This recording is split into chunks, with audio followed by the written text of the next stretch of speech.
এই মুহূর্তে ব্রাজিল দলের কোচ কার্লো আনচেলত্তির কলাপের সবচেয়ে বড় দাবিদার ব্রাজিলিয়ান ফরওয়ার্ড ভিটর রক, যিনি বর্তমানে খেলছেন ব্রাজিলিয়ান ক্লাব পালমেরাসের হয়ে। কে এই ব্রাজিলিয়ান ফরওয়ার্ড, যিনি পালমেরাসের হয়ে ধারাবাহিক স্কোর করছেন?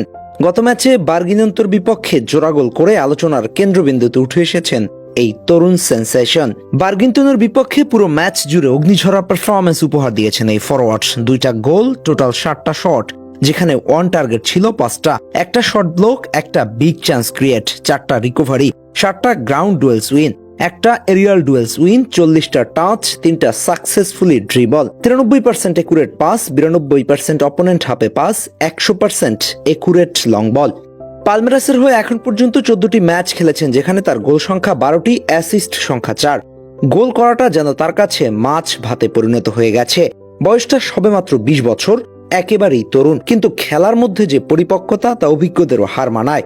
ভিটর রক শুধু একজন স্ট্রাইকার নন, তিনি যেন একটা গোল মেশিন। তার গতি, বল কন্ট্রোল, টার্ন নেয়ার নিখুঁত ক্ষমতা, তার প্রতিপক্ষের ডিফেন্স ভেঙে দেওয়ার সাহস, সব মিলিয়ে তিনি আধুনিক ব্রাজিল ফুটবলের প্রতিচ্ছবি হতে পারে। পালমেরাসে তার সাম্প্রতিক পারফরমেন্স চোখে পড়েছে একটা জিনিস, সেটা দায়িত্বশীলতা। দলের জন্য কাজ করা, প্রেসে সাহায্য করা এবং ছোট ছোট জায়গা থেকে সুযোগ সৃষ্টি করার মানসিকতা, এগুলি আনচেলত্তির সিস্টেমের সবচেয়ে প্রয়োজনীয়। ব্রাজিল এখন এক নতুন অধ্যায়ে পা দিয়েছে, যেখানে বেশিরভাগ তরুণদের ছড়াছড়ি। তরুণদেরই দায়িত্ব নিতে হবে, আর সেই দায়িত্ব নেয়ার জন্য ভিটর রকি সবচেয়ে প্রস্তুত নাম। আনচেলত্তির কৌশলী ফুটবলে তার গতি ও টেকনিক হতে পারে নিখুঁত অস্ত্র।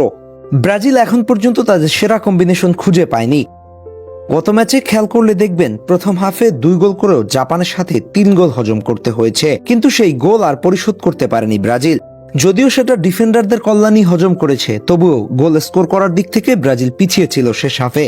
শেষ পর্যন্ত লড়াই করেও সমতায় ফিরতে পারেনি।